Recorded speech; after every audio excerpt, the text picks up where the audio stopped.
एक राजा की 6 पत्नियां थीं। राजा उन सभी को बहुत चाहता था। वो बहुत ही नेक दिल और प्रजावत्सल राजा था। राजा जय सिंह के राज्य में पशु पक्षियों से लेकर मनुष्य तक सब खुश थे, परंतु राजा के मन में एक गहरा दर्द छिपा था। उनकी 6 पत्नियां थीं, पर उनमें से कोई भी उसे संतान सुख नहीं दे पाई थी। ये दर्द हमेशा उनको कचोटता रहता था। राजा ने इसके लिए अनेकों यज्ञ और पूजा पाठ करवाए। जिस पंडित ने जैसा बोला, राजा ने वैसा ही किया, पर किसी की कोई भी युक्ति काम न आई। संतान की चाह में राजा ने एक एक करके 6 शादियां की, पर किसी भी रानी से उसे संतान सुख की प्राप्ति नहीं हुई। एक दिन राजा जय सिंह शिकार के लिए जंगल गए। वहाँ एक मृग का पीछा करते करते वो जंगल में दूर तक निकल गए। मृग तो भाग निकला, पर अब राजा भूख और प्यास से व्याकुल हो गया। तभी राजा के कानों में पानी के बहने की ध्वनि पड़ी। ध्वनि सुनते ही राजा की जान में जान आई। सोचा, जरूर आसपास ही कोई पानी का झरना है। भूख न सही, कम से कम प्यास तो मिटेगी। राजा ने ध्वनि की दिशा में तेजी से अपना घोड़ा दौड़ा दिया। जल्द ही राजा की आंखों के सामने एक बड़ा झरना था,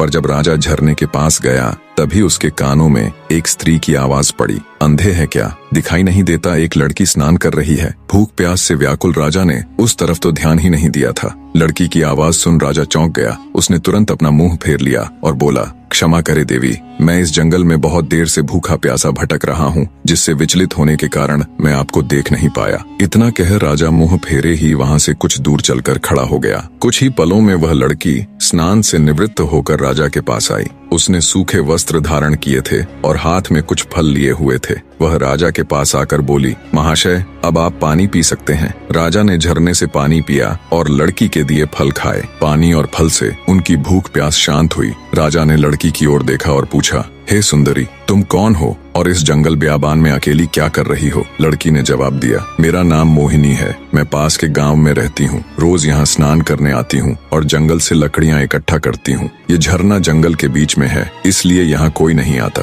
राजा जय सिंह मोहिनी की सादगी और सुंदरता पर मोहित होकर बोला, मोहिनी, तुम्हारी मदद के लिए शुक्रिया। आज तुमने मेरी जान बचाई है, वरना मारे भूख प्यास के मेरे तो प्राण निकलने वाले थे। मोहिनी बोली, महाशय, अब आप भी अपना परिचय दीजिए। राजा ने गंभीर होकर कहा, आज नहीं सुंदरी, फिर कभी मैं जरूर तुम्हें अपना परिचय दूंगा। इतना कह राजा ने अपने घोड़े पर सवार होकर वापस अपने राज्य की ओर प्रस्थान किया। परंतु राजा के मन में अब भी रह रहकर कामिनी के विचार आ रहे थे। उसकी सुंदरता, उसकी सादगी, उसकी मधुर आवाज, सब कुछ राजा के मन में गहराई तक उतर गया था। महल में लौटने के बाद भी राजा के मन में वो ही सब चल रहा था। राजा को समझ नहीं आ रहा था कि 6 रानियों के होते हुए भी वह उस अनजान युवती के प्रति इतना आकर्षित क्यों है। कुछ सोचकर राजा अपने भरोसेमंद वजीर गौरीनाथ के पास जाता है और उसे सारी व्यथा कह सुनाता है। राजा की सारी बात सुन वजीर बोला, महाराज, यदि ऐसा है तो आप उस लड़की से विवाह कर लीजिए। हो सकता है उससे ही हमें अपने राज्य का वारिस मिल जाए। राजा को अपने वजीर की बात उचित लगी।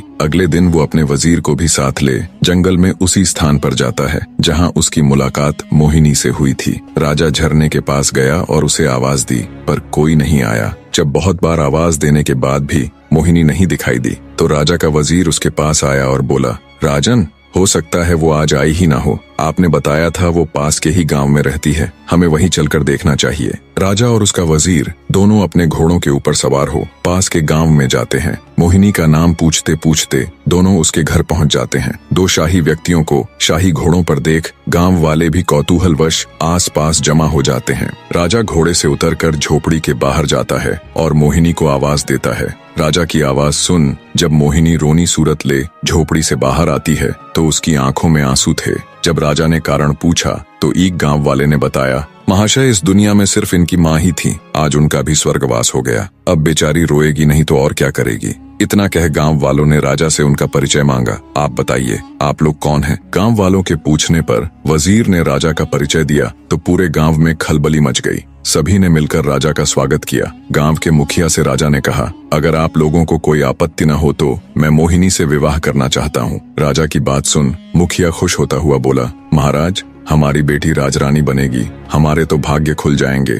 गांव वालों ने जल्दी जल्दी सारी तैयारी करके राजा और मोहिनी का विवाह करवा दिया। राजा ने अपनी 7वीं पत्नी अर्थात मोहिनी का नया नामकरण किया राजलक्ष्मी। विवाह के पश्चात गांव वालों ने खुशी खुशी राजलक्ष्मी को राजा के साथ विदा कर दिया। राजा अपने वजीर और 7वीं पत्नी राजलक्ष्मी को लेकर राजमहल आ जाता है। जब राजा की पहले की 6 पत्नियों को इसकी खबर लगी तो वे जल भुनकर राख हो गईं। ऊपरी मन से उन्होंने नई रानी राजलक्ष्मी का स्वागत किया। समय बीतने लगा। अब राजा का अधिकांश समय नई रानी राजलक्ष्मी के साथ ही बीतने लगा। ये देखकर पुरानी रानी और अधिक ईर्ष्या से भर गई, परंतु राजलक्ष्मी को इसकी भनक तक नहीं थी। वो भोले भाले स्वभाव और एकदम साफ दिल की औरत थी। वह बाकी रानियों को अपनी बड़ी बहन की तरह सम्मान देती थी। समय बीता। एक दिन रानी राजलक्ष्मी ने राजा को शुभ समाचार दिया कि वो पिता बनने वाले हैं। रानी के मुख से ये बात सुन राजा जयसिंह की खुशी का कोई ठिकाना नहीं रहा। वो खुशी से रानी राजलक्ष्मी को गले लगा लेता है। राजा तुरंत कुल गुरु को बुला उन्हें आदेश देता है कि अब से नित्य प्रति रानी राजलक्ष्मी को धार्मिक और प्रेरक कथाएं सुनाई जाएं।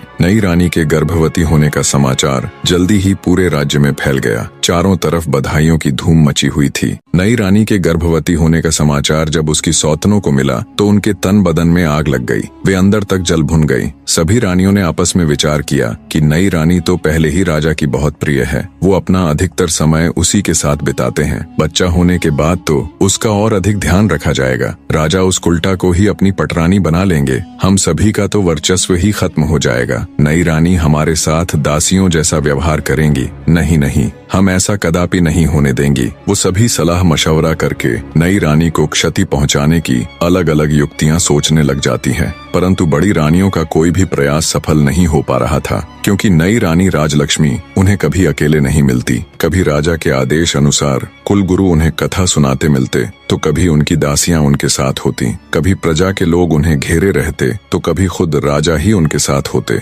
ऐसे में रानियों को कभी अपने मकसद को अंजाम देने का मौका ही नहीं मिला। इसी तरह समय बीत रहा था। रानी राजलक्ष्मी का गर्भावस्था का समय लगभग पूरा होने को आया था, पर फिर एक दिन राज्य की सीमा पर विद्रोहियों ने आक्रमण कर दिया। शत्रुओं से निपटने के लिए राजा जयसिंह को अपनी सेना सहित राजमहल छोड़कर राज्य की सीमा पर जाना पड़ा। बड़ी रानियों को तो जैसे सुनहरा अवसर मिल गया था। वे छोटी रानी को ऐसी दवाई देने लग गई जिससे रानी राजलक्ष्मी के गर्भ को क्षति पहुंचे और रानी से ऐसे ऐसे कार्य करवाती जो गर्भावस्था के लिए उचित नहीं थे। बड़ी रानियां छोटी रानी के भोलेपन का खूब फायदा उठाती और उन्हें उल्टी उल्टी चीजें सिखाती। जब कुलगुरु छोटी रानी को कथा सुनाने आते तो वो उसे अच्छी अच्छी बातें समझाते और आवश्यक सावधानियां बताकर चले जाते।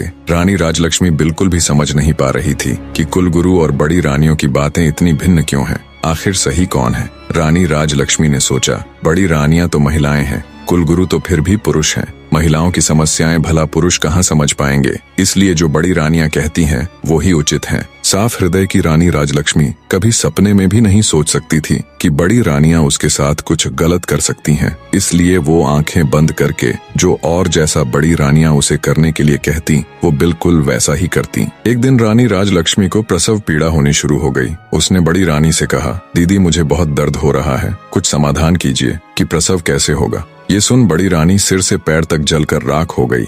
उसने विचार किया, इसका अभी से इतना ध्यान रखा जाता है, बच्चा होने के बाद तो पता नहीं इसे और कितना आदर सम्मान मिलेगा। छोटी रानी को मदद मांगते देख उसके मन में तरह तरह के षड्यंत्र चल रहे थे। फिर कुछ सोचकर उसने छोटी रानी को दिलासा देते हुए कहा, तुम बिल्कुल भी चिंता मत करो, मैं दाई अम्मा को अभी बुलाकर लाती हूँ। तब तक सामने की दीवार को पकड़कर खड़ी हो जाओ, इससे तुम्हें आराम मिलेगा और प्रसव भी ठीक से हो जाएगा। बेचारी छोटी रानी को प्रसव के बारे में कुछ भी नहीं पता था। जैसा उसे बड़ी रानी ने बताया वो वैसे ही खड़ी हो गई।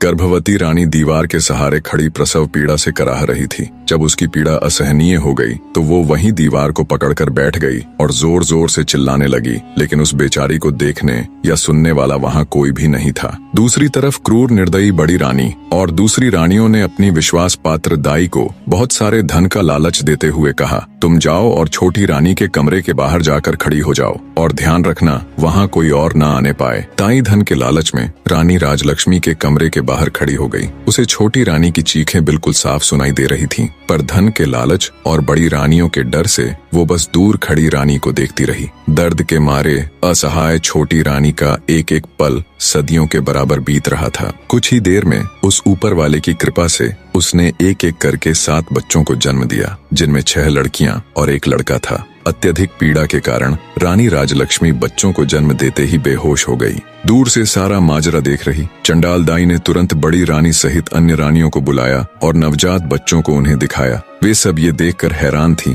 कि छोटी रानी ने एक साथ 7 बच्चों को जन्म दिया है और सभी बच्चे बिल्कुल स्वस्थ और तंदुरुस्त हैं। मारे जलन और ईर्ष्या के उन सब की आंखें विस्मय से फैल गईं। वे सब अपनी किस्मत को धिक्कार रही थीं कि कहां हम में से किसी को भी एक बच्चा तक नहीं है, और इस गांव की गंवार को एक साथ 7 बच्चे हो गए, और वो भी बिल्कुल स्वस्थ। पर कोई बात नहीं, जो हमें नहीं मिल सका वो हम इस गवार को भी हासिल नहीं होने देंगी। क्रोध और ईर्ष्या में अंधी हो चुकी बड़ी रानी ने दाई को आदेश दिया, तुम तुरंत जाओ और कुछ ईंट पत्थर के टुकड़ों को लाकर बेसुध छोटी रानी के पास रख दो। रानी का आदेश मिलते ही दाई तुरंत कुछ ईंट और पत्थर के टुकड़े ले आई और उन्हें छोटी रानी के पास रख दिया। फिर बड़ी रानी ने बेरहमी से दाई को आदेश दिया कि अब इन नवजात बच्चों को जंगल में ले जाओ और इन्हें मारकर जमीन में दफन कर देना। इसके बदले हम तुम्हें इतना धन देंगे कि तुम्हारी 7 पुश्तें बैठकर खाएंगी। धन के लालच में अंधी दुराचारी दाई खुश होते हुए उन बच्चों को लेकर वहां से चली गई। उसके जाने के बाद रानियों ने वहां से सभी निशान साफ करके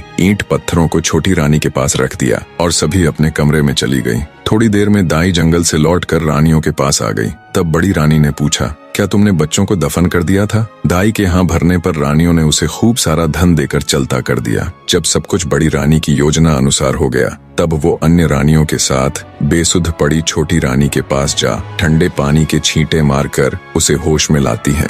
होश में आते ही छोटी रानी ने पूछा, मेरा बच्चा कहाँ है? मेरा बच्चा कहाँ है? मुझे क्या संतान हुई, लड़का या लड़की? पास पड़े ईंट और पत्थरों की ओर इशारा करते हुए बड़ी रानी बोली, ये देखो, तुमने इन ईंट और पत्थरों को जन्म दिया है। ये सुनते ही छोटी रानी एकदम से आश्चर्य के साथ सन्न रह गई और बोली, ऐसा कैसे हो सकता है कि मैंने ईंट और पत्थरों को जन्म दिया है? नहीं, ये नहीं हो सकता। मैं ये मान ही नहीं सकती कि मुझे बच्चे की जगह ये ईंट और पत्थर हुए हैं। एक औरत के गर्भ से क्या कभी किसी पत्थर को जन्म लेते देखा है? बच्चा तो अवश्य हुआ होगा। इतना कह रानी राजलक्ष्मी रोते हुए बड़ी रानी से बोली, दीदी, कह दो कि ये झूठ है, कह दो कि ये एक मजाक है, कह दो कि आप सब ने मुझसे झूठ कहा है। मेरे बच्चे कहाँ हैं? मुझे अब जल्दी से उनसे मिलवा दो। अब मुझसे ये सब बर्दाश्त नहीं हो रहा। छोटी रानी की बात सुन बड़ी रानी आंखें तरेरते हुए गुस्से में बोली, क्या बक रही हो तुम? हम क्यों तुम्हारे साथ मजाक करेंगे? ये पत्थर ही है जिसे तुमने जन्म दिया है। इतना कहते हुए उन्होंने उन ईंट और पत्थरों को एक थैले में भरकर रख दिया। अब बड़ी रानियों को इंतजार था तो बस राजा के आने का। छोटी रानी बेचारी खून का घूंट पीकर रह गई। भला उस अकेली की उन 6 रानियों के आगे क्या चलनी थी? दुष्ट रानियों ने पूरे महल में ये बात फैला दी कि छोटी रानी ने बच्चों के बदले ईंट और पत्थरों को जन्म दिया है। कुछ समय बाद राजा जय सिंह भी युद्ध जीतकर अपने राज्य में पधारे, पर जब वो अपने राज्य में लौटे तो प्रजा को देख हैरान थे। जिस प्रजा को उनके युद्ध जीत कर आने पर खुशियां मनानी चाहिए थीं, नाचना गाना चाहिए था, उन सब के मुंह लटके हुए थे। ये सब देख राजा को बड़ा आश्चर्य हुआ। वो असमंजस के साथ राजभवन में आए तो बड़ी रानी सहित अन्य 6 रानियों ने उनका स्वागत किया। उनके चेहरे पर अलग ही खुशी झलक रही थी, पर छोटी रानी राजलक्ष्मी का चेहरा मुरझाया हुआ था। ये सब देख राजा ने अपनी छोटी रानी से पूछा, क्या हुआ रानी, आपका चेहरा मुरझाया हुआ क्यों है? छोटी रानी कुछ कहती, उससे पहले ही बड़ी रानी बोल पड़ी, महाराज, चेहरा तो मुरझाना ही था, इसका भेद जो खुल गया है। राजा बोला, भेद? कैसा भेद? तुम मुझे साफ साफ बताओ रानी कि आखिर बात क्या है। क्या रानी का प्रसव ठीक से हो गया था? तब दुष्ट रानी दुख का दिखावा करते हुए बोली, महाराज, हमें ठग लिया गया है। हम सबके साथ बहुत बड़ा फरेब किया गया है। ये भोली सूरत वाली रानी राजलक्ष्मी एक झूठी मतकार और धोखेबाज औरत है। महाराज, ये धूर्त स्त्री गर्भवती होने का दिखावा करती रही, जबकि ये कभी गर्भवती थी ही नहीं। इसने तो बस सब दिखावा किया है। गर्भ होने पर कुछ तो होता, इसे तो ईंट और पत्थर हुए हैं। इतना कहकर बड़ी रानी ने थैले में इकट्ठे किए हुए ईंट और पत्थरों को राजा को दिखाया। ये सब देख राजा तुनक गया और बोला, बड़ी रानी, आप ये क्या कह रही है? भला एक मानव गर्भ से कभी ईंट और पत्थरों को पैदा होते हुए देखा है तुमने कभी? राजा की बात सुन बड़ी रानी बोली, क्षमा करे महाराज, पर हम भी तो आपको वही बताने और समझाने का प्रयत्न कर रही हैं कि इसने हमारे साथ गर्भवती होने का नाटक किया है। हम भी तो कब से उम्मीद लगाए बैठे थे कि राज्य का वारिस आएगा, हमें भी कोई माँ कहने वाला आएगा। हमारे भी कान तरस गए थे महाराज माँ शब्द सुनने को, पर इस दुष्ट औरत ने हम सबके साथ छल किया है। ये सब सुनने के बाद राजा को भी बड़ी रानी की बातों का विश्वास होने लगा। उसे भी लगने लगा कि छोटी रानी ने सबके साथ धोखा किया है। राजा छोटी रानी राजलक्ष्मी से कहता है, तुमने ये सब क्यों किया रानी? तुम्हारी हिम्मत कैसे हुई हमें छलने की? मैं तो जैसे तैसे विधि का विधान मानकर जी रहा था कि शायद हमारे भाग्य में संतान सुख है ही नहीं, पर तुमने तो हमें हमारे जीवन की सबसे बड़ी आशा दिखाकर उस पर पानी फेर दिया। गुस्से से भरा राजा लगातार अपनी छोटी पत्नी को सुनाए जा रहा था, मैंने तो तुम्हारा मासूम सा चेहरा देखकर तुमसे शादी की थी। मुझे क्या पता था तुम हमारे साथ इतना बड़ा विश्वासघात करोगी। आज से तुम इस महल में एक रानी नहीं बल्कि नौकरानी बनकर रहोगी। अब चली जाओ मेरी नजरों के सामने से, नहीं तो पता नहीं मैं गुस्से में क्या कर बैठूंगा। बेचारी छोटी रानी अत्यंत दुखी हृदय से चुपचाप कमरे से बाहर चली जाती है। इस घटना के बाद राजमहल में छोटी रानी का जीना दुस्सवार हो गया। बड़ी रानियां उसके साथ बहुत बुरा व्यवहार करती, नौकरानियों से भी ज्यादा उससे काम लिया जाता। छोटी रानी बेचारी जैसे तैसे अपने दिन काट रही थी। उसके पास कोई ऐसा प्रमाण भी नहीं था जिससे वो साबित कर सके कि वो सच में गर्भवती थी। अत्यंत दुखों से घिरी बेचारी छोटी रानी रात में घंटों अकेली बैठकर रोती रहती और सोचती, हे भगवान, ये मेरे साथ क्या हो गया? मुझसे ऐसा क्या पाप हो गया जिसकी मुझे इतनी बड़ी सजा मिल रही है? छोटी रानी को ये सोच सोच कर आश्चर्य होता कि मेरे नन्हे नवजात बच्चों के साथ पता नहीं क्या हुआ होगा। कहाँ और किस अवस्था में होंगे वो,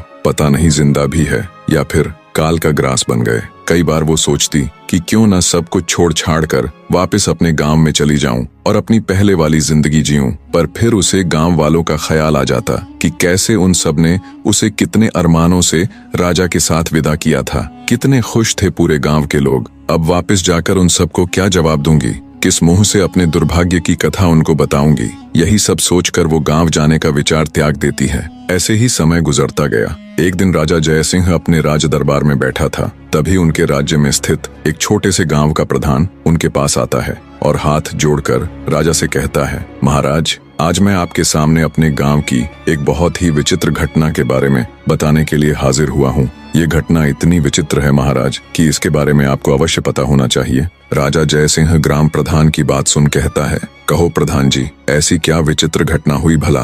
तब ग्राम प्रधान राजा को बताना आरंभ करता है, महाराज, हमारे गांव के पास ही एक जंगल लगता है, जहां से गुजरते वक्त पिछले कुछ समय से हम वहां एक चंपा फूल का पौधा और उसके आसपास बांस के कई पेड़ों को देख रहे हैं। पर महाराज, विचित्र बात तो ये है कि उन पौधों को किसी गांव वाले ने नहीं उगाया, बल्कि वो खुद ही वहां उगाए हैं। और उससे भी विचित्र बात है, उन पौधों की उगने की बनावट, उन्हें देखकर बिल्कुल ऐसा लगता है महाराज जैसे वो बांस के पौधे खास तौर पर उस चंपा के पौधे की सुरक्षा के लिए ही लगाए गए हों। ग्राम प्रधान की बात सुन राजा बोल पड़ा, तुम ये क्या कथा सुना रहे हो भाई? मेरी तो कुछ समझ में नहीं आ रहा, और इसमें ऐसी हैरान कर देने वाली आखिर क्या बात है? पौधे ही तो हैं, उग आए होंगे किसी भी तरह। तब ग्राम प्रधान बोला, क्षमा करें महाराज, पर आप पहले मेरी पूरी बात तो सुन लीजिए। जितनी विचित्र उन पौधों की बनावट है, उससे कहीं ज्यादा विचित्र ये बात है कि वो चंपा का पौधा अत्यंत खुशबूदार फूलों से लदा हुआ है, और जब कोई ग्रामीण अथवा राहगीर उसके फूलों को तोड़ने का प्रयत्न करता है तो वो किसी जादुई पौधे की तरह रहस्यमयी ढंग से ऊंचा होता चला जाता है। इतना ऊंचा कि हाथ से फूल तोड़ना तो दूर की बात है, किसी लंबी लकड़ी से भी उस पौधे के फूलों को तोड़ पाना असंभव है महाराज। अब राजा जय सिंह की ग्राम प्रधान की बातों में रुचि बढ़ने लगती है। वे पूरे ध्यान से उसकी बातें सुन रहे थे। आगे गांव का सरपंच बोला, और महाराज, सबसे विचित्र और हैरान कर देने वाली बात तो ये है कि वे पौधे आपस में किसी मानव की तरह बात करते हैं। ग्राम प्रधान की ये बात सुन कुछ देर पहले जो राजा उसकी बातों को हल्के में ले रहा था, अब वो चौंक कर बैठ जाता है कि पौधे आपस में बातें करते हैं, और वो भी बिल्कुल मनुष्य की तरह बोलकर। राजा के साथ साथ पूरा राज दरबार विस्मय से भर जाता है। सभी चौंक कर एक दूसरे का मुंह ताक रहे थे। राजा जय सिंह हैरानी से ग्राम प्रधान से कहता है, ऐसे कैसे हो सकता है कि पौधे आदमियों की तरह बात करें? ठीक है प्रधान जी, अब ये भी बता दीजिए कि वो पौधे आखिर बात क्या करते हैं? प्रधान जी राजा को जवाब देते हुए कहते हैं कि महाराज, जब भी कोई मनुष्य फूल तोड़ने के लिए चंपा के पौधे की तरफ हाथ बढ़ाता है तो चंपा के पौधे से आवाज आती है कि बांस भैया, गांव के ग्रामीण फूल तोड़ने के लिए आए हैं, इनको फूल दूं या लगूं आकाश। इसके बाद उन बांस के पौधों से आवाज आती है, नहीं बहना, लगो आकाश। और उसके आगे का तो मैंने आपको बताया ही है महाराज कि चंपा की डालियां इतनी ऊंची होती चली जाती हैं कि उनसे फूल तोड़ना असंभव है, परंतु सुबह जमीन में अपने आप अत्यंत सुगंधित फूल बिखरे हुए मिलते हैं। पर आज तक कोई भी व्यक्ति उन फूलों को अपने हाथों से नहीं तोड़ पाया है। गांव के सरपंच की बात सुन राजा जय सिंह सोच में पड़ जाता है। फिर कुछ देर विचार कर वो अपने भरोसेमंद वजीर गौरीनाथ को बुलाकर उसे निर्देश देते हुए कहता है, मंत्री जी आप फौरन वहां जाओ और सच का पता लगाओ। वजीर गौरीनाथ जी महाराज कह तुरंत ग्राम प्रधान को साथ ले गांव के लिए चल पड़ता है। कुछ ही देर में मंत्री और ग्राम प्रधान उन बोलने वाले रहस्यमयी चंपा और बांस के पेड़ों के पास पहुंच जाते हैं। सरपंच के साथ राजा के खास मंत्री को देख गांव वाले भी उत्सुकतावश आसपास इकट्ठे हो जाते हैं। मंत्री जब घोड़े से उतरकर उस चंपा के पौधे के पास जाकर देखता है तो उसे बिल्कुल उसी अवस्था में पाता है जिस प्रकार गांव प्रधान जी ने दरबार में राजा को बताया था। बांस के पेड़ों के बिल्कुल बीच में खड़ा चंपा का पौधा अपनी अलग ही छठा बिखेर रहा था। उसके फूलों से उठती भीनी भीनी खुशबू से कुछ देर के लिए तो मंत्री जी भी मदमस्त हो जाते हैं। तंद्रा टूटते ही उन्हें राजा का आदेश याद आता है तो वे उस चंपा के पौधे के पास जाकर जैसे ही उसके फूल को तोड़ने के लिए अपना हाथ आगे बढ़ाते हैं तभी चंपा के पौधे से मानव आवाज आती है जिसे सुनकर मंत्री ठिठक कर रुक जाता है। चंपा का पौधा बोला, हे बांस भैया, हमारे मंत्री जी मेरे फूल तोड़ने आए हैं, इनको फूल दूं या लगूं आकाश। तभी बांस के पौधों में से एक साथ आवाज आई, ना बहन चंपा,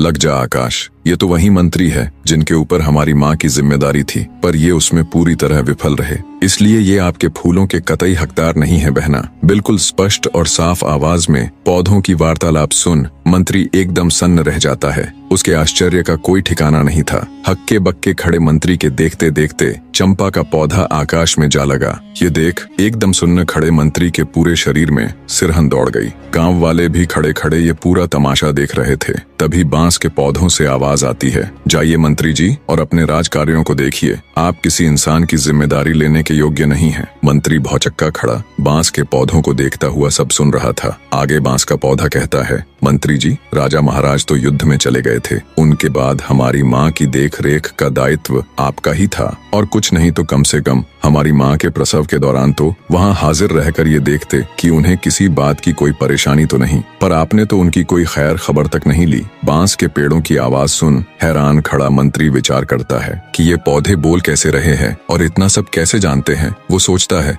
बात तो बिल्कुल सही कह रहे हैं, मैंने रानी राजलक्ष्मी की कोई सुध नहीं ली। ये सोचकर मंत्री आत्मग्लानि से भर उठता है। सोचा ये तो उससे बड़ी भूल हो गई। राजा की गैर हाजिरी में उसे रानी राजलक्ष्मी को गर्भावस्था में संभालना चाहिए था। मंत्री जी सोचते हैं, इसका मतलब क्या रानी राजलक्ष्मी के साथ कोई बड़ा षड्यंत्र हुआ था या कुछ और बहुत बुरा जो वो नहीं जानते। ये विचार आते ही उसने जब ये सब उन पौधों से जानना चाहा तो उनमें से कोई आवाज नहीं आई। जब बहुत प्रयास करने पर भी पौधों ने कोई जवाब नहीं दिया तो हैरानी के साथ साथ आत्मग्लानि से भरे मंत्री जी बोझिल हृदय के साथ वापस राजमहल की तरफ चल पड़ते हैं। वहाँ पहुंचकर वो सारा किस्सा राजा जय सिंह को कह सुनाते हैं और बोले, महाराज क्षमा करें, पर मुझे लगता है राजमहल में कुछ षड्यंत्र तो जरूर हुआ है। महाराज, आपकी गैर हाजिरी में मैं राजरानी की अच्छी तरह देखभाल नहीं कर पाया। आज उन पौधों की बात सुनकर ऐसा लग रहा है महाराज जैसे राजमहल में राजरानी राजलक्ष्मी के साथ कुछ बहुत बुरा हुआ है। मैंने उन पौधों से जानने की बहुत कोशिश की लेकिन उन्होंने मुझे कुछ नहीं बताया, इसलिए मेरा आपसे अनुरोध है कि आपको खुद वहाँ जाकर उन पौधों से बात करनी चाहिए।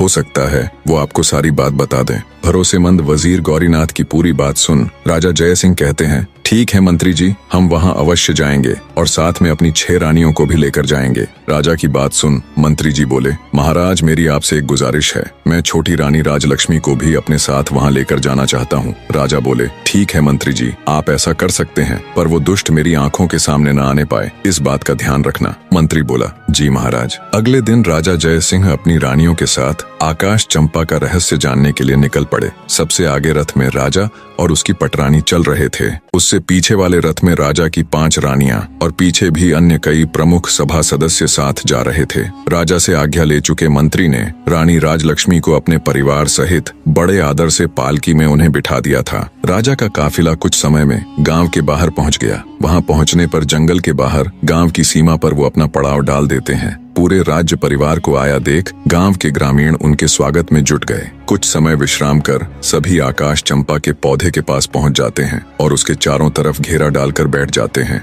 आज भी चंपा का पौधा अपनी सामान्य ऊंचाई पर खड़ा लहलहा रहा था और चारों तरफ अपनी खुशबू बिखेर रहा था। सब लोग उसकी खुशबू से सराबोर हो उठे, पर राजा तो चंपा के पौधे के रहस्य को जानने के लिए बेताब था। राजा की 6 पत्नियां उसके साथ बैठी थीं और छोटी रानी राजलक्ष्मी मंत्री जी की पत्नी के साथ बैठी हुई थीं। तभी बड़ी रानी यानी राजा की पटरानी राजा से बोली, महाराज, यदि आपकी आज्ञा हो तो क्या मैं इस खुशबूदार चंपा के पौधे से कुछ फूल तोड़ लूं? राजा बोला, अवश्य रानी साहिबा। तभी राजा की दूसरी पत्नी भी बोल उठी, महाराज, इन फूलों की उठती भीनी भीनी खुशबू को महसूस कर मुझसे बिल्कुल भी नहीं रुका जा रहा। क्या मैं भी फूल ले लूं? दूसरी रानी के साथ साथ तीसरी, फिर चौथी, सभी रानियों ने ऐसा कहा तो राजा बोला, अवश्य तुम सब वो फूल ले लेना। राजा ने सबसे पहले 6वें नंबर यानी छोटी रानी को फूल चुनने का निर्देश दिया और पटरानी सहित अन्य रानियों से बोले कि ये तुम सब में सबसे छोटी है, इसलिए सबसे पहले उसे ही फूल चुनने का अवसर मिलना चाहिए। राजा की बात से पटरानी सहित अन्य रानियां सहमत हो गईं,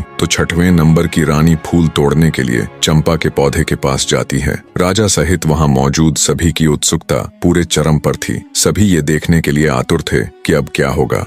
रानी ने पेड़ के पास जाकर जैसे ही फूल तोड़ने के लिए अपना हाथ आगे बढ़ाया, तभी चंपा के पौधे से आवाज आई, रुकिए रानी जी, आप मेरी आज्ञा के बिना मेरे फूल नहीं तोड़ सकती। पौधे की आवाज सुन रानी ठिठक कर वहीं रुक जाती है। चंपा के पौधे से आई आवाज इतनी स्पष्ट और तेज थी कि राजा सहित वहां मौजूद सभी लोगों ने उसे सुना। अब तक तो राजा ने सिर्फ अन्य लोगों के मुख से ही बोलने वाले चंपा के पौधे के बारे में सुना था, पर अब जब उसने अपने कानों से सुना तो वो भी हैरान रह गया। उसके आश्चर्य की कोई सीमा नहीं थी। तभी चंपा के पौधे से आवाज आई, बांस भैया, हमारी सौतेली छोटी माँ हमारे फूल तोड़ने आई है। मैं टूटू या लगूं आकाश? बांस के पौधे में से आवाज आई, बहन चंपा, लग जा आकाश, ये तो तुम्हें छूने योग्य भी नहीं है। क्या तुम्हें याद नहीं कि इन्होंने हमारी माँ के साथ कैसा अत्याचार किया है? इसलिए बहन इनके बारे में मत सोच और लग जा आकाश। बांस के इतना कहते ही चंपा की डालियां फिर से ऊपर उठीं और आकाश को छूने लगी। रानी पौधे की बात सुन हैरान थी कि ये पौधा क्या बोल रहा है, कहीं हमारी पोल ना खुल जाए। उसकी सिट्टी पीटी गुम हो गई। रानी ने सोचा, कहाँ तो फूल तोड़ने आई थी, फूल मिलना तो भाड़ में गया, यहाँ तो हमारा ही किया कराया उजागर हो रहा है। निराश हो चुपचाप वो एक चोर की तरह वापस आकर अपने स्थान पर बैठ गई, दुखी हृदय के साथ खुद में ही खोई। रानी राजलक्ष्मी के कानों में जब सौतेली माँ नामक शब्द पड़े तो उसके भी कान खड़े हो गए। चंपा और बांस की सारी बातें सुन उनका हृदय विचलित होने लगा। राजा सहित अन्य लोग भी सारी वार्तालाप सुन हैरान थे, पर किसी की समझ में अब तक कुछ नहीं आ रहा था। 6वें नंबर की रानी के आने के बाद 5वीं, चौथी, तीसरी और फिर दूसरी रानी भी हार मानकर अपने स्थान पर बैठ गई। जब किसी को चंपा का फूल नहीं मिला तो राजा की पटरानी अथवा बड़ी रानी चंपा के पौधे के पास गई। चंपा का पौधा अब भी आकाश में लगा हुआ था। पटरानी बोली, सुनो चंपा के पौधे, मैं इस राज्य की महारानी और महाराजा की पटरानी हूँ। इस राज्य में जो कुछ भी है उसके ऊपर हमारा अधिकार है, इसीलिए चंपा अपनी डाली को नीचे झुका और मुझे फूल तोड़ लेने दे। इस बार चंपा की डालियों से आवाज आई, भैया बांस, हमारी सौतेली माँ हमें फूल देने के लिए चेतावनी के साथ धमका रही है और हमें अपना आदेश मानने के लिए कह रही है। तुम क्या कहते हो, हमें इनका आदेश मानना चाहिए या नहीं? बांस बोला, ना बहना, तुम्हें आदेश देने का इनके पास कोई अधिकार नहीं है। ये पटरानी होंगी राजा की और अपने राज्य की। हम इनके राज्य की प्रजा नहीं है और न ही हम कोई वस्तु है जो इनके उपयोग में आना आवश्यक हो। क्या तुम्हें याद नहीं है बहना, इन्हीं के आदेश से तो सारा काम हुआ है। इन्होंने ही तो हमारी माँ को सबसे ज्यादा दुख दिया है और इन्होंने ही हमें वन में भेजकर हमारी मृत्यु का रास्ता तैयार किया था। यह तो महारानी बनने के लायक भी नहीं है, इसलिए बहना तुम्हें इनके पापी हाथों का स्पर्श भी नहीं होने देना चाहिए। सभी के सामने ये बातें सुनकर बड़ी रानी का सर लज्जा से झुक गया। शर्म और अपने कुकर्म का भेद खुल जाने के डर से बड़ी रानी भी ठगी सी चुपचाप अपनी जगह आकर बैठ गई। सारा माजरा देख राजा जय सिंह अब की बार खुद जाने के लिए खड़े होते हैं।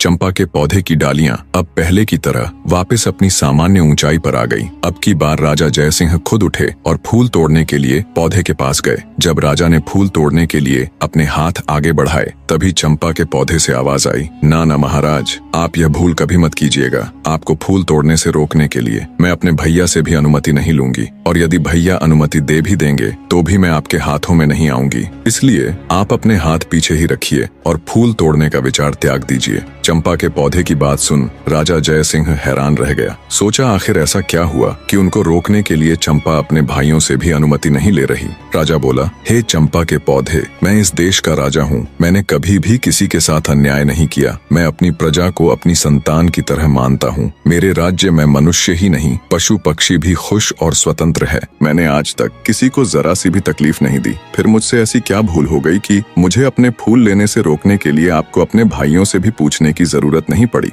तब चंपा के पौधे से आवाज आई, हे राजा महाराज, इसमें कोई शक नहीं कि आपने आज तक किसी भी जीव जंतु को कोई तकलीफ नहीं दी, परंतु महाराज, आप में एक सबसे बड़ी कमी है कि आप कान के कच्चे हैं। जो कोई भी आपसे जैसा भी कहता है, आप बिना सच्चाई जाने वैसा ही मान लेते हैं। खुद से कभी भी सच्चाई जानने की कोशिश नहीं करते। आपने प्रजा को तो संतान मान लिया, लेकिन क्या कभी आपने अपनी संतान की खोज खबर करने की जरा सी भी कोशिश की? क्या आपने कभी ये जानने की कोशिश की कि आपकी अपनी संतान कहाँ है? अरे छोड़िए राजा महाराज, आप तो अपनी गर्भवती पत्नी की भी सुरक्षा तक नहीं कर पाए। बिना सच्चाई का पता किए आपने एक सच्ची नारी को धोखेबाज कहकर नौकरानी बना दिया। तो जाइए महाराज, जाकर अपने राज्य को संभालिए। आप मेरे फूलों के बिल्कुल भी योग्य नहीं हो। चंपा के पौधे की बात सुन बेचारा राजा निरुत्तर हो गया और चुपचाप मुंह लटकाए वापस अपनी जगह पर आकर बैठ गया। उनके मन में हजारों सवाल एक साथ उठ रहे थे। उन्हें कुछ समझ नहीं आ रहा था, क्या सच है क्या झूठ।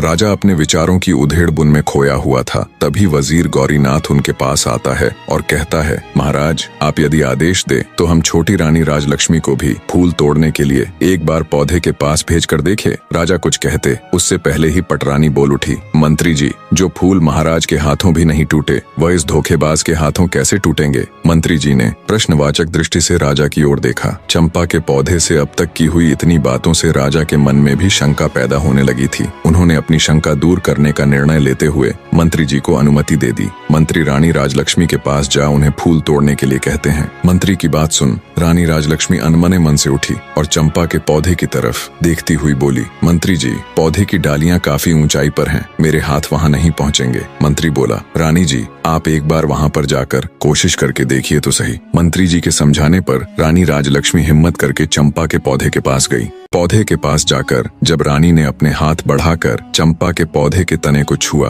और उसे प्यार से सहलाया, तो पौधे के स्पर्श से रानी को असीम आनंद मिला, जैसे वह अपनी औलाद को सहला रही हो। तभी चंपा के पौधे से रुंधी हुई आवाज आई, भैया बांस। बांस ने कहा, बहन चंपा, तुम रो रही हो? चंपा ने कहा, हाँ भैया, रुका ही नहीं गया, क्योंकि आज हमारी माँ मेरे फूल लेने आई हैं। उनके प्यार भरे प्रथम स्पर्श से मैं आनंदित हो गई, इसलिए मेरा हृदय भावुक हो गया। माँ शब्द सुनते ही रानी राजलक्ष्मी भी भावुक हो उठी। तभी चंपा के पौधे से आवाज आई, बांस भैया, आप मुझे आदेश दे कि अब मैं क्या करूं? मेरी तो इच्छा हो रही है कि मैं अपनी माँ के चरणों में अपने सारे फूल समर्पित कर दूं। इस पर सभी बांस के पौधों से एक साथ आवाज आई, हाँ बहन चंपा, तुम बिल्कुल सही हो, तुम्हारा दिल जो कह रहा है वही करो, माँ के चरणों में तो स्वर्ग है। इस आवाज के साथ ही चंपा के पौधे की सारी डालियां झुककर रानी राजलक्ष्मी के चरणों को छूकर उनके चारों ओर फैल गईं और रानी के ऊपर पुष्प वर्षा होने लगी। ये देखकर वहां मौजूद सभी लोग बहुत हैरान थे। वो बिना पलक झपकाए इस असीम पल का आनंद ले रहे थे।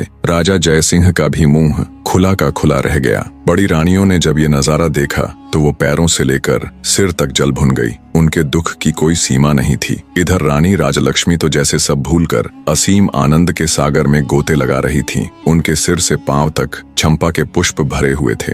रानी राजलक्ष्मी एक सांस आंसू बहाते हुए चंपा की डालियों को अपने हाथों से पकड़े सहलाए जा रही थी। ये नजारा देख गांव के सभी लोग हैरान थे। राजा जयसिंह से जब ये सब देखकर रुका नहीं गया तो वे चंपा के पौधे के नजदीक आए और बोले, हे जादुई पौधे, तुम यह बताओ कि तुम कौन हो? तुम देव हो, किन्नर हो या किसी अन्य लोक के प्राणी हो? तुमने किसी को भी अपने फूलों को छूने भी नहीं दिया, परंतु अब छोटी रानी की बाहों में बंद कर उनके ऊपर पुष्प वर्षा कर रही हो। इसके पीछे क्या कारण है? हे पौधों, अब ये राज मेरी बर्दाश्त के बाहर हो रहा। मैं हाथ जोड़कर विनती करता हूँ कि अब और न तड़पाओ और इसका भेद खोलो। तब चंपा के पौधे से आवाज आई, हे राजन, मैं और यह 6 बांस के पेड़ आपकी और छोटी रानी राजलक्ष्मी की ही संतान है। हम 7 भाई बहनों का जन्म एक साथ ही हुआ था। हमारे जन्म के समय हमारी माँ बहुत अधिक पीड़ा में थी। तब हमारी माँ ने आपकी पटरानी और इस राज्य की महारानी से अपनी सहायता करने के लिए निवेदन किया। तब पटरानी ने साजिश करते हुए हमारी माँ को दीवार के सहारे खड़ी हो जाने के लिए कहा,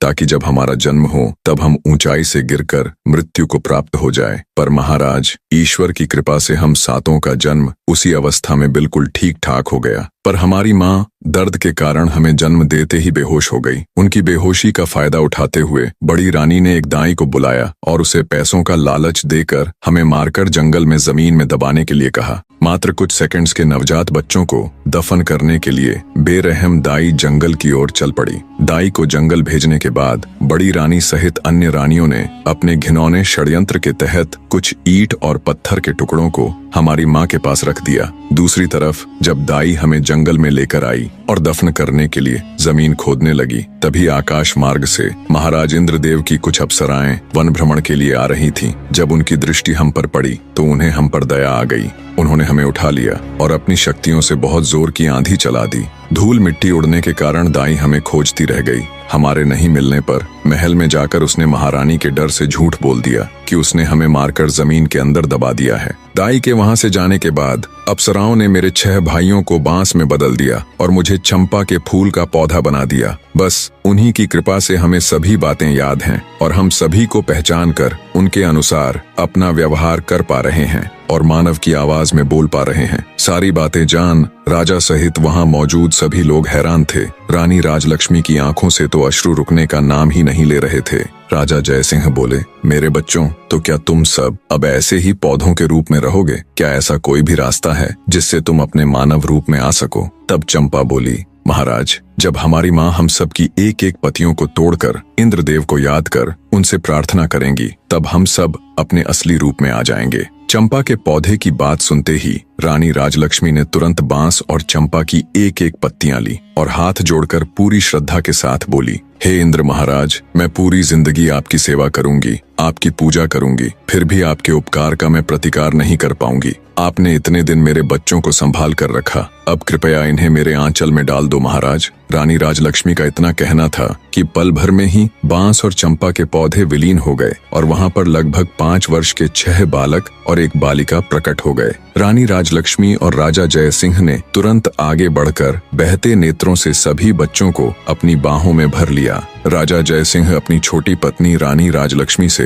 हाथ जोड़कर माफी मांगता है। वहां उपस्थित सभी राज दरबार व गांव के लोग स्तब्ध खड़े ये पूरा दृश्य देख रहे थे। सबकी आंखें नम थीं, शिवाय बड़ी रानियों के। ये सब देखकर उनके पैरों नीचे से तो जैसे धरती खत्म हो गई थी। राजा जयसिंह अपने सिपाहियों को आदेश देता है, पकड़ लो इन दुष्ट औरतों को और फांसी पर लटका दो। ये दुराचारिणी तो मानवता के नाम पर कलंक है। राजा की ये बात सुन रानी राजलक्ष्मी कहती है, महाराज, आज मेरे लिए मेरी जिंदगी का सबसे बड़ा दिन है। आज इतने बड़े खुशी के मौके पर मैं किसी के लिए इतना काला दिन नहीं लाना चाहती। मेरा आपसे अनुरोध है, आप इन सबको क्षमा कर दीजिए। राजा बोला, रानी, आपका हृदय बहुत विशाल है, पर इनके गुनाह को देखते हुए इन्हें क्षमादान तो नहीं दिया जा सकता, किंतु आपके अनुरोध पर मैं इन दुराचारिणियों को आजीवन कारावास की सजा देता हूँ। दुष्ट रानियों को सजा मिल जाती है। राजा जयसिंह अपनी पत्नी रानी राजलक्ष्मी और अपने बच्चों के साथ सुखमय और शांतिपूर्ण जीवन व्यतीत करते हैं। कहानी का निष्कर्ष बताने से पहले आपसे 2 बातें करना चाहूंगा। एक तो ये कि आप सब में से बहुत से ऐसे भाई बहन हैं जो मेरी तरह वीडियो बनाना चाहते हैं और आए दिन कमेंट करके पूछते रहते हैं। उन सब के लिए मैंने एक कंप्लीट ट्यूटोरियल वीडियो एक छोटे से प्राइस के साथ बना दी है। आप सबको उसके लिए मेरा चैनल ज्वाइन करना पड़ेगा। कुछ समझ ना आए तो आप पूछ सकते हैं, आपकी पूरी हेल्प की जाएगी। दूसरी ये कि कहानी कैसी लगी, ये सब कमेंट करके जरूर बताएं। आपके कमेंट्स पढ़कर बहुत अच्छा लगता है। और ये भी बताइए कि नेक्स्ट स्टोरी किसकी देखना चाहेंगे। अब आते इस कहानी के निष्कर्ष पर। यह कहानी एक माँ की ममता, एक पिता के पश्चाताप और ईश्वर की लीला का ऐसा संगम है जो मानवता के सबसे गहरे भावों को छूती है। रानी राजलक्ष्मी की ममता इस बात का प्रमाण है कि एक माँ के हृदय से निकली पुकार सृष्टि के हर कण को झकझोर देती है। वर्षों तक अपने बच्चों से दूर रहकर भी उन्होंने विश्वास नहीं खोया और अंततः उनकी श्रद्धा और प्रेम ने देवताओं को भी झुकने पर मजबूर कर दिया। राजा जयसिंह का पश्चाताप, उनके अंदर का टूटता हुआ अहंकार, ये बताता है कि सत्य की राह में झुका हुआ सिर ही सबसे ऊंचा होता है। जब उन्होंने अपनी भूल को स्वीकारा तो उनका मन भी पावन हो गया। और रानी राजलक्ष्मी का क्षमा भाव इस संसार को यह सिखाता है कि सच्चा प्रेम बदले की भावना नहीं रखता, बल्कि क्षमा और करुणा से जीवन को सुंदर बनाता है। प्रेम, विश्वास और आस्था की शक्ति से जीवन की सबसे कठिन परिस्थितियों को भी बदला जा सकता है। जब मनुष्य के हृदय में सच्ची प्रार्थना होती है तो ईश्वर भी उनके लिए मार्ग प्रशस्त कर देते हैं। जीवन में कितनी भी कठिनाई आए, लेकिन यदि प्रेम और श्रद्धा के दीपक को मन में जलाकर रखा जाए तो अंततः विजय हमारी ही होती है। यह कहानी केवल एक कथा नहीं बल्कि एक अमर संदेश है कि विश्वास, प्रेम और करुणा से ही जीवन का वास्तविक अर्थ पूरा होता है। अंत तक बने रहने के लिए आपका धन्यवाद।